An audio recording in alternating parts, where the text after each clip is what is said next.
इस क्वेश्चन में आपके दो प्लेन दिए गए P1 P2, then which of the following statements are true. The line of intersection के डायरेक्शन रेशियो की बात कर रहा है। ठीक है, तो ये तो बहुत सिंपल क्वेश्चन है कि आपके पास ये प्लेन आ गया, मान लीजिए आपके पास दूसरा प्लेन कुछ इस टाइप का है, ओके, और line of intersection, okay, line of intersection ये है, ओके, तो आपको समझ में आ रहा है ये जो लाइन है क्या है, दोनों प्लेन पे लाई कर रहा है ना। पहले प्लेन पे भी मान लीजिए प्लेन P1 है और ये प्लेन P2 है, तो ये लाइन दोनों प्लेन पे लाई कर रहे हैं। इसका क्या मतलब है? इसका मतलब ये लाइन जो है वो पहले प्लेन के नॉर्मल के भी परपेंडिकुलर है और दूसरे प्लेन के नॉर्मल के भी परपेंडिकुलर है ना। तो क्या करेंगे, आपको इन दोनों प्लेन्स का नॉर्मल का डायरेक्शन रेशियो तो पता ही है। प्लेन P1 के नॉर्मल का डायरेक्शन रेशियो क्या है, 2 1 -1, है ना। इस इक्वेशन में जो x और y z के कोफिशिएंट्स होते हैं वो उसके नॉर्मल के डायरेक्शन रेशियोज होते हैं। P2 का बताइए, P2 का नॉर्मल का डायरेक्शन रेशियो 1 2 और 1 है। अब ये लाइन जो है दोनों नॉर्मल्स के परपेंडिकुलर है, तो क्या करोगे आप, क्रॉस प्रोडक्ट, है ना। क्रॉस प्रोडक्ट ले लोगे तो आप क्रॉस प्रोडक्ट ले लो 1 2 1 एंड 2 1 और -1, जो भी आएगा उस वेक्टर के डायरेक्शन में उस लाइन का डायरेक्शन रेशियो होगा। तो क्या आया, -2 एंड -1 -3 -j -1, ये -3 आ गया एंड +k एंड 1 -3, है ना। तो आपके पास आ गया -3i + 3j एंड -3k। तो डायरेक्शन रेशियो क्या आ गया आपके पास, ये वेक्टर है, इस लाइन के डायरेक्शन में वेक्टर है, तो डायरेक्शन रेशियो उस लाइन का क्या हो गया, -1 1 एंड -1, या this is the direction ratio of that line, जो कि डेफिनेटली ये नहीं है, right. So that means what, this is wrong.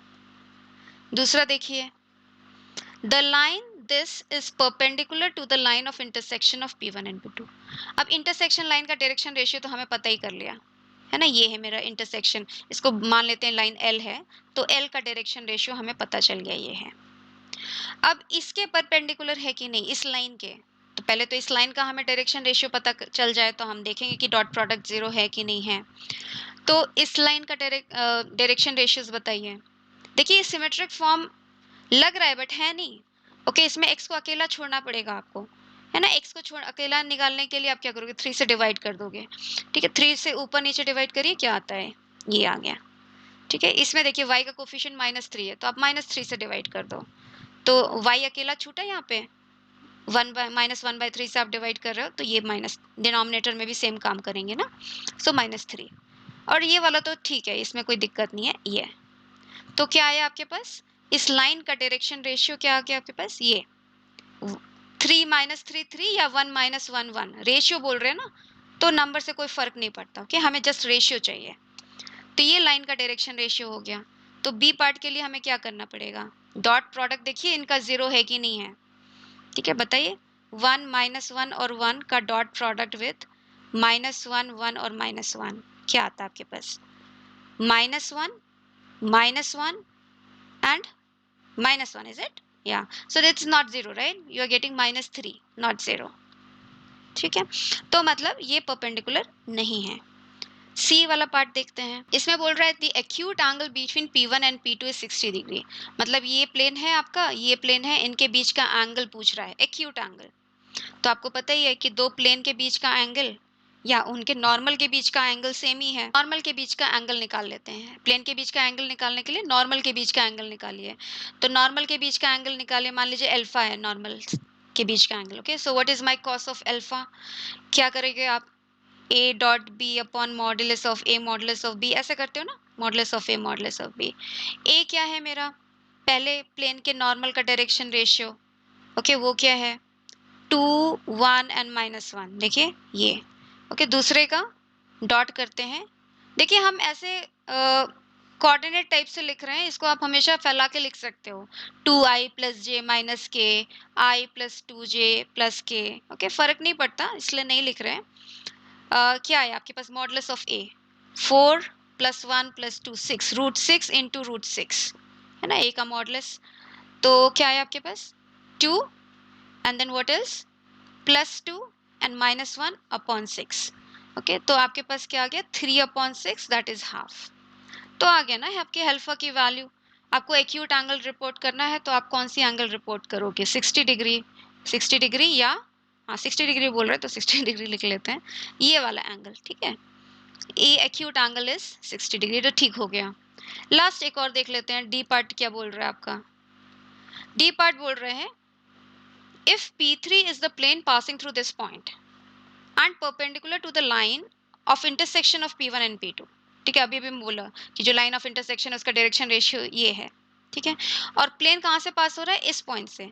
तो कैसे लिखते हो आप प्लेन का इक्वेशन, इस तरह से ना, अगर x1 y1 z1 से पास हो रहा है और a b c उसका डायरेक्शन रेशियो है, तो आप इस तरीके से प्लेन का इक्वेशन लिख लेते हो, करेक्ट, ठीक है। तो आपको क्या पता है, x1 y1 z1 पता है, पता है।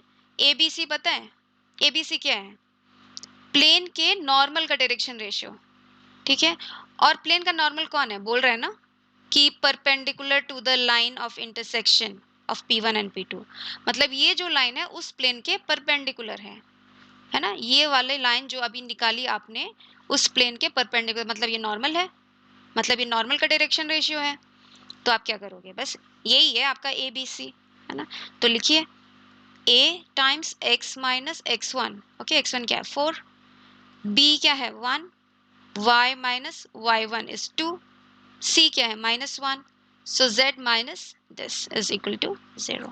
तो क्या है आपके पास, यहाँ से आ गया -x plus Y minus Z, या क्या आ गया +4, ये कैंसिल हो गया, ओके। तो ये आ गया आपके पास equation x minus y plus z is equal to 0, okay. अब क्या करें, और बोल रहा है कुछ, ये बोल रहे हैं कि इससे इस प्लेन पर परपेंडिकुलर का लेंथ ये है, तो डाल दो 2p, अगर कोई पॉइंट है आपका 2 1 1, ठीक है। इससे आपको इस प्लेन पे परपेंडिकुलर डालना है, तो परपेंडिकुलर की लेंथ क्या होती है, length of the perpendicular is modulus of ax1, है ना, 2 x की जगह 2 रख दो, ax1 plus b y1 plus c z1 minus d, okay, ये तो पता है आपको फॉर्मूला, -1 +1, ठीक है।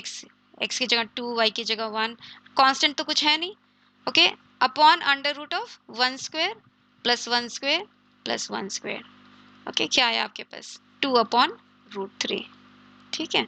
तो बेसिकली जो ये बोल रहे हैं वो सही बोल रहे हैं, है ना, कि ये जो लेंथ है ये ठीक है, ठीक है। चलिए और क्वेश्चन देखा जाए।